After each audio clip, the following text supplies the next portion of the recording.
ఈ అమ్మాయి గురించి కూడా చెప్పాలిగా, మళ్ళీ లాస్ట్లో లేనిపోయింది. డబ్బులు ఇచ్చినా చెప్పాలి, తప్పదు. మాకు చెప్పినట్టే. చాలా బాగుందమ్మా, చాలా బాగా చేస్తున్నావు. ముఖ్యంగా నీ డ్రెస్ సెన్స్ చాలా బాగుంది. దయచేసి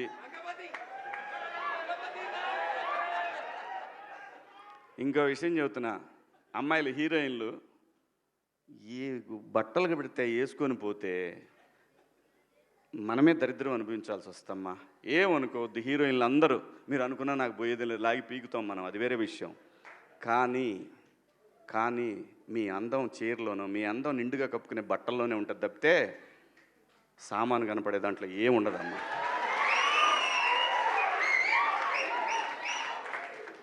అవి వేసుకున్నంత మాత్రాన చాలామంది చూసినప్పుడు నవ్వుతూ అంటారు, కానీ దేద్రముండ ఎలాంటి బట్టలు ఎందుకు వేసుకుని, కాస్త మంచి వేసుకోవచ్చుగా, బాగుంటావు కదా అనాలనిపిస్తుంది లోపల. అనలేము. అంటే మళ్ళీ స్త్రీ స్వాతంత్రం లేదా స్వేచ్ఛ లేదు. స్త్రీ అంటే ప్రకృతి, ఎంత అందంగా ఉంటే అంత గౌరవం పెరిగిద్ది. ఈ ప్రకృతి అద్భుతంగా ఉంటుంది. అలాగే స్త్రీ, మా అమ్మ చక్కగా ఎప్పటికీ గుండెల్లో కనపడతా ఉంటుంది, ఒక సావిత్రమ్మ కానీ, ఒక సౌందర్య కానీ. అలాగే ఈ జనరేషన్లో ఇంకా చాలామంది, రష్మిక, చాలామంది అమ్మాయిలు ఉన్నారు. వీళ్ళందరూ ఇంపాక్ట్ క్రియేట్ చేశారు కాబట్టి అమ్మటే చెప్పగలుగుతున్నాం. గ్లామర్ అనేది ఒక దశ వరకే ఉండాలా, ఇంతవరకు ఉంటే పర్లా, అది ఇక్కడికి రాకూడదు. నేనేవాళ్ళే కానీ చెప్పడానికి మళ్ళీ అందరు రేపు పొద్దున పెద్ద పెద్ద వాళ్ళంతా బయలుదేరతారు, మాకు స్వేచ్ఛ లేదు. స్వేచ్ఛ అనేది అదృష్టం. ఆ స్వేచ్ఛని కోల్పోవద్దు. మన గౌరవం ఎప్పుడు పెరుగుద్దంటే మన వేష భాషల నుంచే మన గౌరవం పెరిగిద్ది. అందులో ప్రపంచ వేదికల మీదైనా సరే చీర కట్టుకున్న వాళ్ళకే విశ్వసుందర కిరీటాలు వచ్చినాయి. ఎన్నింటికి రావాలి అన్న ఒకే ఒక్క మాట, అంతా మించి ఏం లేదు. నా సోదరుడు Anil, thank you so much.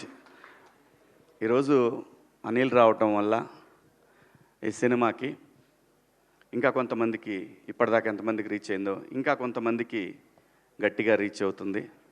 అది అందుకే కొంచెం గెస్ట్లు వస్తే సినిమా ఇంకా వెళ్తుందని ప్రొడ్యూసర్ ఆశపడతాడు. కంటెంట్తో పాటు ఇది కూడా చాలా ఇంపార్టెంట్. ఇంకా నా విషయానికి వస్తే, నేను చిన్నప్పటి నుంచి నాకు ఆ డప్పు సౌండ్ వింటే ఒళ్ళు పొంగిద్ది, ఆగదు, అస్సలు ఆగదు. అమ్మతోడు నేను అన్నీ మర్చిపోతా, అసలు నేను ఆగలేను. చిన్నప్పుడు ఊర్లో మాకు సముద్రయ్య అని ఒక అతను ఊళ్ళో ఏది జరిగినా డప్పేయటానికి వచ్చేవాడు. తప్పెట అంటాం మేము, తప్పెట వేసుకొని వచ్చేవాడు, అన్నీ అనౌన్స్ చేసేవాడు. అతనితో పాటు వెనకాల పరిగెత్తుకుంటా డ్యాన్స్ వేసుకుంటూ వెళ్ళేవాళ్ళం. అది నరనరాల్లో జీర్ణించిపోయింది. సో అందుకే ఎవరిని ఇబ్బంది పడి ఉంటే సారీ.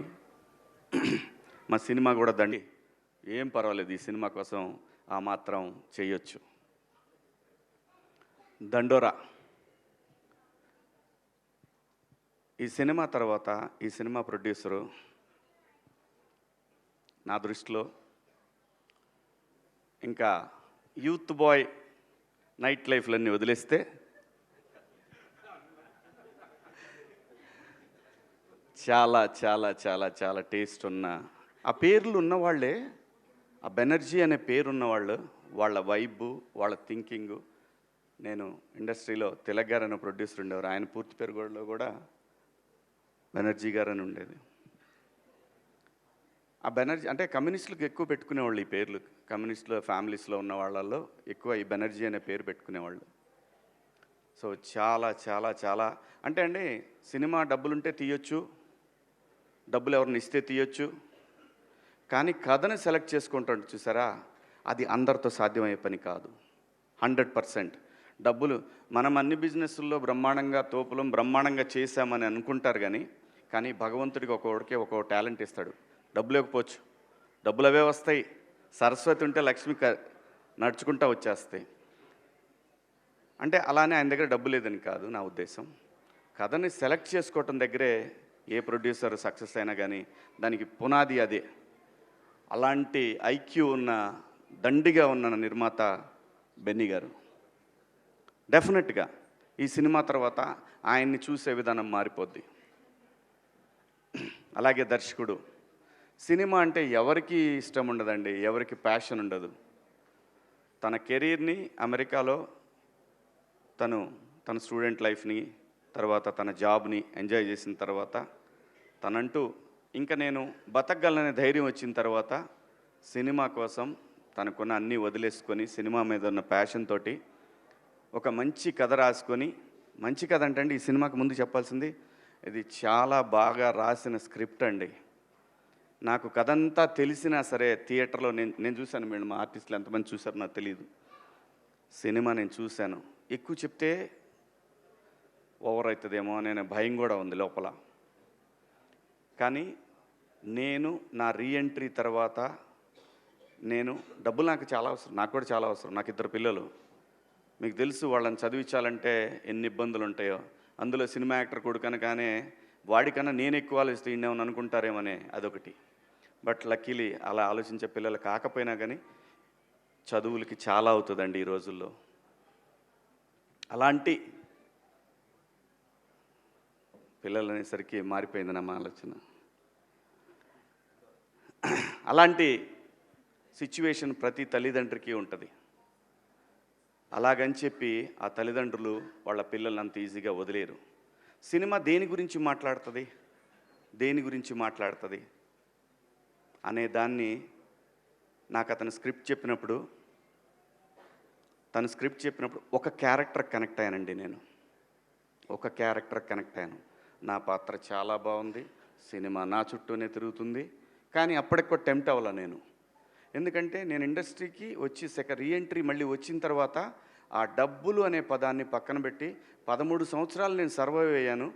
ఇంకా నాకు డబ్బులు కాదు కావాల్సింది, నాకు ఇంత పేరు ఇంత రెస్పెక్ట్ ఇస్తున్న వీళ్ళకి గౌరవం ఇవ్వాలి, మంచి సినిమా అయితేనే చేద్దాము, లేకపోతే పుట్టించినోడికి తెలుసు ఎలా తీసుకుపోయే వరకు ఎలా నడపాలనేది ఒక బలమైన ధైర్యం వచ్చిందండి నాకు. అలా అతను చెప్పిన ఆ కథని విన్న తర్వాత నేను బిగ్ బాస్ హౌస్ నుంచి వచ్చిన తర్వాత నా 90s రిలీజ్ అయిన తర్వాత నేను ఫస్ట్ ఒప్పుకున్న సినిమా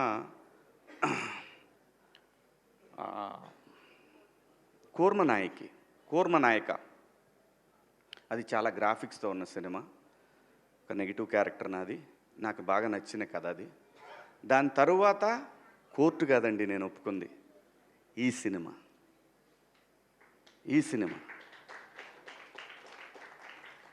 దీనికి పురిటినొప్పులు ఉన్నాయి, లేవంటలేదు. ఆ కారణం చేతనే నాని గారు తొందరగా అయిపోయింది. కానీ బెన్నీ కదా, కొంచెం కష్టం ఉంటుంది.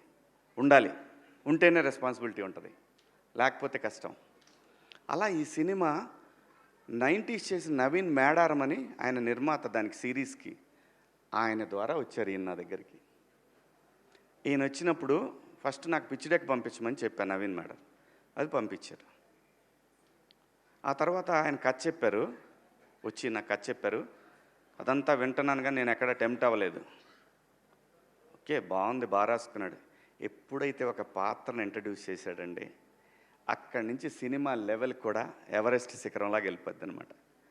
ఆ ఎవరెస్ట్ శిఖరంకి వెళ్ళిన తర్వాత బయటకు వచ్చే హై ఉంటుంది చూసారా, ఆ హై మీరు ఇందాక చూసిన తమ్ముడి డ్యాన్స్ చాలా బాగా రాసుకున్నాడండి. నిజంగా నేను అమితంగా ప్రేమించేమీ మాట్లాడట్లేదు.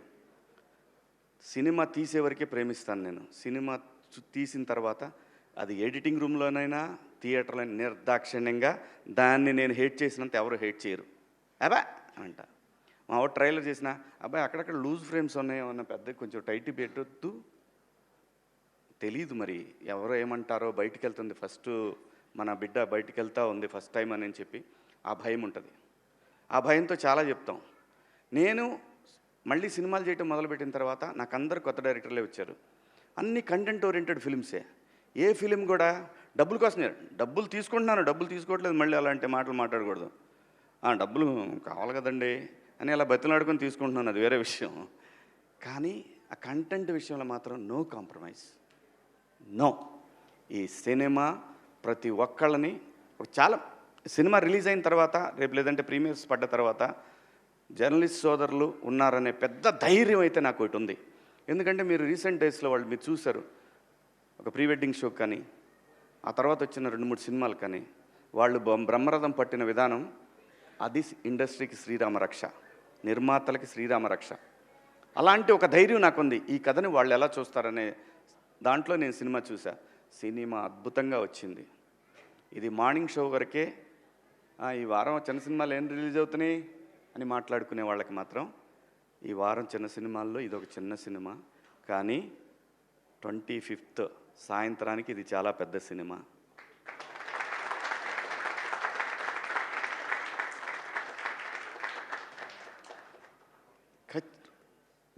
అంటే ఏ రేంజ్ అనేది నేనేమని చెప్పడానికి, అందరికీ నచ్చే సినిమా, 10 మందికి చెప్పే సినిమా. ఇందాక అనిలు నేను ఒక విషయంలో మాట్లాడుకున్నప్పుడు ఈ సినిమా మనం మన తాతల నుంచి చూస్తున్నాము, మన నాన్నని చూసాము, మనము చూసాము, మన తర్వాత జనరేషన్స్ ట్విట్టర్లో కులం గురించి కొట్టుకునేది చూస్తున్నాము. ఎన్ని తరాలైనా మారిన ఈ అంశాన్ని ఏదో ఒక తరం వదిలేస్తానే దాంతో ఈ తరం ఫైట్ చేయాల్సిందే తప్పదు. ఆ కులం గోడ చుట్టూ ఉన్న ఒక మ్యాజిక్ ఉంది ఈ సినిమాలో. ఆ మ్యాజిక్ని ఫస్ట్ డే కాపీ చూసేటప్పుడు నేను సినిమా అంటే ఈ సినిమా తర్వాత నా రెమ్యునరేషన్ ఎంత పెరిగి దాంతో కాదు, నా జడ్జిమెంట్, నేను మళ్ళీ సినిమాలకు వచ్చే కదా నా జడ్జిమెంట్ కరెక్ట్గా ఉందా లేదా అనేది తెలుసుకోవడానికి నేను చేసే ప్రయత్నంలో డైరెక్టర్ గారిని అడిగాను. మురళి గారు, మీకు ఒక ఆత్మ ఉంటుంది, సోల్ మీద మీకు ఒక మాట చెప్పుంటుంది. ఫస్ట్ టైం నువ్వు సినిమా చూసుకున్నప్పుడు చెప్తుంది. ఏ డైరెక్టర్కైనా సరే, అది ఫెయిల్యూర్ అయినా హిట్ అయినా ఏ డైరెక్టర్కైనా ఒకటి అనిపిస్తుంది. మీరు నాకు చెప్పిన కథని ఒక 75% తీశారా? ఇది ఎందుకు అడిగానంటే యాక్చువల్ 50 తీస్తే చాలు ఈ సినిమాకి. 75% తీశానని మీ ఆత్మ చెప్తుందా మీకు అని అంటే ఆయన అన్న ఎగ్జాక్ట్ వర్డ్స్, సార్ అందరూ ఓవర్వెల్మింగ్గా ఉంది సార్, భయం వేస్తుంది నాకు, కానీ నేను ఒక 80% తీసా అనుకుంటున్నాను సార్ అని అన్నారు. ఎగ్జాక్ట్గా ఇదే మాట మాట్లాడారు ఆయన. చాలు, 50 తీస్తే చాలు, నువ్వు 80 అనుకున్నావు అంటే ఖచ్చితంగా 60-70 దాకా వచ్చి ఉంటుంది, అది ఏం ప్రాబ్లం లేదు. చాలా మంచి సినిమా తీశాడండి. ఇలాంటి సినిమా మీరు ఆదరించాలా వద్దా అనే విషయం ప్రేక్షకులది. అడగాల్సిన బాధ్యత మాది. అలాగే మీడియా మిత్రులు మరొకసారి ఖచ్చితంగా అడగాల్సిందే. అలాగే ఈ సినిమాలో పనిచేసిన టెక్నీషియన్స్ వెంకట్ గారు కానివ్వండి, సృజన తను కానివ్వండి, మార్క్ రాబిన్ గారు కానివ్వండి, అలాగే ఈ సినిమాకి పనిచేసిన ఎడ్వర్డ్ ద టోపీ మ్యాన్ చాలా చాలా చాలా కష్టపడ్డా అండి. తను కూడా అంటే ఆర్టిస్టుల్ని ప్రొడ్యూసర్ని మేనేజ్ చేయటం అంత ఈజీ కాదు. చాలా చాలా డీసెంట్గా డిగ్నిఫైడ్గా బిహేవ్ చేసి సినిమాని ఎక్కడా కూడా తగ్గకుండా నీట్గా ఒక కాపీ దాకా వచ్చేటట్టు పనిచేసి తను కానీ, మేనేజర్గా పనిచేసిన మా రెడ్డి గారు కానీ, ఇలా అందరూ ప్రతి ఒక్కళ్ళు అండి మా ఆర్టిస్టులు అందరూ, సుబ్బారావు గారు, మిగతా మా రాఘవేంద్రరావు గారు, జూనియర్ రాఘవేంద్రరావు గారు, అందరండి. ఇతను చూస్తే కోపం వస్తుంది, మీకు చంపేద్దాం అనిపిస్తుంది రేపు సినిమాలో. అలాగే ఆయన సుబ్బారావు గారిని చూసిన మిత్రులు, ఆయన్ని చూసిన, ఇదిగో ఇతను చూస్తే ఇతను కనపడితే ఎక్కడ కనపడతాడని అడుగుతారు. ఉంది, చాలా మ్యాటర్ ఉందండి సినిమాలో. చాలా బాగా తీశారు సినిమాని. ఖచ్చితంగా చాలా మంచి సినిమా. ఈ సినిమాలో మేము పనిచేసామని చెప్పుకొని ధైర్యంగా ఆర్టిస్టులు అందరూ చెప్పుకునే సినిమా. ఈ సినిమాలో నాకు బాగా నచ్చిన పాత్రల్లో బిందు మాధవి గారి పాత్ర ఒకటి. ఏమండి, మన దగ్గర చాలామంది ఆర్టిస్టులు ఉన్నారండి, చాలామంది. ఎట్లాంటి ఈగోకి పోవసరం లేదు. మనిషి జీవితమే ఈగోల మయం. ఎలాంటి ఈగోలు పోవాల్సిన లేదు. మీరు పాత్ర ఇచ్చి చూడండి, భారతదేశంలో ఏ నటుడికి తగ్గకుండా పనిచేసే ఆర్టిస్టులు ఇక్కడ ఉన్నారు.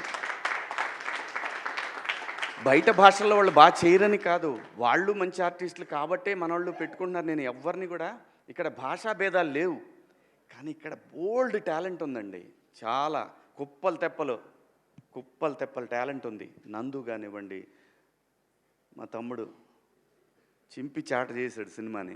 అలాగే రవికృష్ణ, మణిక, మీ ఇద్దరు పేరు తలకాయ నొప్పి నాకు ఈ సినిమాకి. Monica, Robin Singh, Robin Hood లాగా. ఆ అమ్మాయి ఒక్క షాట్ మీ జీవితాంతం మర్చిపోలేరండి. ఆ అమ్మాయి చేసిన ఒక షాట్, అయ్యి బాబోయ్, అసలు మామూలుగా ఉండదు. అలాగే చాలా ఉన్నాయండి, చాలా చెప్పుకోవాలి ఈ సినిమాలో. అందరూ బాగా చేశారు. నేను ఎలా చేశాను అనేది మీరు అందరూ రేపు సినిమా చూసి చెప్తారు. Thank you so much. మీ అందరికీ పేరు పేరున ఇంకెవరన్నా మర్చిపోయానా? ఇంకెవరిని మర్చిపోలేదు. అమ్మాయి, ఆ అమ్మాయి ఇంక సింగర్గా మిగలదు, యాక్టరే, ఖచ్చితంగా యాక్టరే. ప్రతి ఒక్క పాత్ర, ప్రతి ఒక్క ఈ సినిమాలో ఒక్క పాత్ర కూడా వేస్ట్ పాత్ర అనేది ఉండదు. అంటే గ్రూపులో ఏదో పెట్టారులే ఫ్రెండ్స్ ఉండాలి కాబట్టి ఫ్రెండ్స్ పెట్టాను. సత్యన్ అని ఇంకో క్యారెక్టర్ ఉంటుంది, టీ మ్యాన్. ప్రతి ఒక్క పాత్ర. ఇప్పుడు ఎందుకులే అమ్మా ఇవన్నీ. అందరూ బాగా చేశారు. గట్టిగా దండోరా వినపడుతుంది, దేశమంతా, రాష్ట్రం అంతా, ప్రపంచం అంతా వినపడుతుంది. Thank you so much. ఈ సినిమాలో అవకాశం ఇచ్చిన బెన్నీ గారికి, అలాగే డైరెక్టర్ గారికి, ప్రతి ఒక్కళ్ళకి. అన్నిటికన్నా ముఖ్యంగా ఈరోజు ఈ స్టేజ్కి ఒక గ్లామర్ తీసుకొచ్చిన నా సోల్ తమ్ముడు అనిల్, థ్యాంక్ యూ. అబ్బాయి అని పిలుచుకుంటా నేను. మా పిల్లల్ని కూడా అబ్బాయి అని, ఎరా అని పిలుచుకుంటా, కానీ అబ్బాయి అని పిలుచుకుంటా నేను. సో తను రావటం నిజంగా చాలా చాలా చాలా కళొచ్చింది స్టేజ్కి. Thank you so much Anil, thank you, love you. Kasarla Shyam గారు, వామ్మా ఇతను మళ్ళీ నేషనల్ అవార్డు కొడతాడు గ్యారంటీ, డౌటే లేదు, ఏం డౌట్ లేదయ్యా. 200% దీనికి నేషనల్ అవార్డు రాకపోతే ప్రజలు తిట్టుకుంటారు, అది వాళ్ళకే వదిలేస్తున్నా. Thank you so much. Thank you అండి, లవ్ యూ ఆల్.